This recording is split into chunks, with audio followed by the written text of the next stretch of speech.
বিচার নিশ্চিত করুন, না হয় আপনারা যাওয়ার রাস্তা খুঁজে বের করুন। এই রাস্তায় আমাদের কলিজার টুকরা বিপ্লবের সচিব শরীফ ওসমান হাদিকে হত্যা করা হয়েছে, আর বিচারও ধামাচাপা দেওয়ার চেষ্টা চলছে। এখন পর্যন্ত তার স্বীকৃতি দেওয়া হয় না। কাকে খুশি করার জন্য, কোন সত্যকে আড়াল করার জন্য এটা করা হচ্ছে জনগণ জানতে চায়। এই ফেসিবাদের ভাইরাস, চাঁদাবাজির ভাইরাস, দুর্নীতির ভাইরাস, দলীয় শাসনের ভাইরাস, এই সকল ভাইরাস মুক্ত করার জন্য আরেকটি বিপ্লব অনিবার্য হয়ে উঠেছে। সেই বিপ্লবের জন্য আপনারা কি প্রস্তুত? মানুষের জীবন, ইজ্জত এবং সম্পদ দেশের সীমানার জন্য আরেকবার কি জীবন দেওয়ার জন্য প্রস্তুত আছেন? বন্ধুরা, এই বয়সে আমি এবং আমরা পিছিয়ে থাকবো না, সম্মুখ সারিতে থাকবো।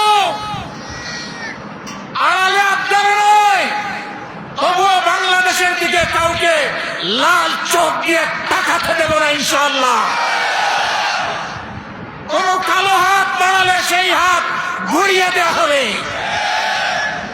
সংসদে যতদিন পর্যন্ত কথা বলার পরিবেশ থাকবে, জাতির স্বার্থে যতদিন পর্যন্ত থাকার দরকার হবে, তার বাইরে আমরা এক সেকেন্ডও থাকবো না।